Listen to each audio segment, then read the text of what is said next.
So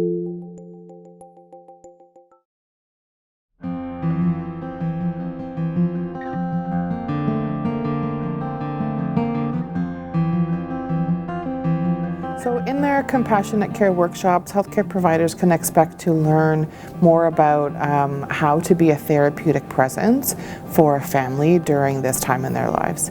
So we provide them with words to say, words not to say. We give them some very detailed information about what to expect during this time with the family. Ways to share information with the family that can be supportive to them, how to lay out the options for the family when they know that the death of the baby is imminent or the loss of the pregnancy is going to occur, as well as different things to provide for the family in terms of follow-up support. I feel far more comfortable. I feel that I can help a family, that I know it's a very sad situation for them, but I can acknowledge that to them, and I can actively listen to what they need. Because families often don't know what they need in this circumstance, because many times they've never even imagined that they would be in that situation. So I feel that I've gained enough knowledge now that I can share with them some things that have helped other families, that I can actually offer them these various ideas to see which one really speaks to them and which activity or which choice they would like to make for their baby as a parent. So rather than me assuming that they want things, I'm going to speak to them and try to help them find out for themselves what they want by giving them choices and by actively listening. The second stream of service that we provide is training and workshops to healthcare providers.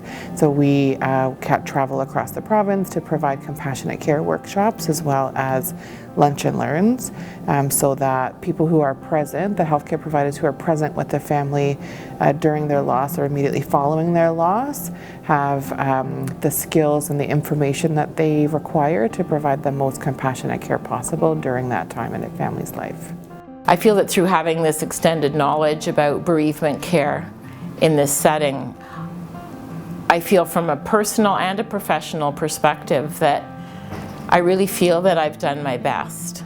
And I feel that because I have this knowledge, I can hopefully leave at the end of my shift knowing that the family has felt cared for, and that even in their sadness that they feel they've had choices and that they feel closer to their baby. I can say that when a healthcare provider has the tools and the skills to be able to provide compassionate care, those moments stay with you for the rest of your life. So I can recall when my husband and I lost our twins, the nurse offered for us to be able to hold the babies after they were born.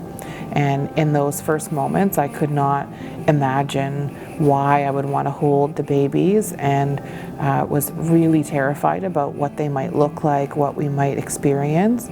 And that nurse was able to gently offer that to me at several points during our hospital stay. I never felt pressured that I had to do it, but she was able to guide us through some of the really difficult pieces that had to happen after the babies were born, so that when we left the hospital we didn't have any regrets about wishing that we had pictures, or wishing that we had held them, or wishing we had hand and footprints. The nurse that cared for us was able to help navigate us through what that process might be in such a way that we felt supported. Unfortunately, it's quite common because 1 in 4 pregnancies will end in a loss of some type. And I feel that if healthcare professionals are aware of that statistic, that's a really good starting point. Then going forward, knowing how to care for them, how to support them, what we can offer them in terms of memory making. So when it's an infant that has died, there are things to offer such as photography or bathing, or really and truly it's about giving those parents opportunities to be a parent, because they're going to have very few chances to actually make decisions and parent this child. So if we can really empower them, if healthcare providers can think of every way possible to involve them, that they can feel like a parent and make those parenting choices, like what clothes is the baby going to wear, bathing the baby, having beautiful photography done with the baby. Even simple poses can be so powerful. So these are things that I think that healthcare providers could benefit from sharing these experiences at the workshop, and also learning from various experts that we access for the workshop. So the reason why it's important for healthcare providers to know how to be a therapeutic presence with a family is because we know that that time in a family's life will stay with them forever. Losing your baby or losing your pregnancy forever changes who you are. And so the moments that happen, the moments that you are interacting with a healthcare provider are so important to be handled with sensitivity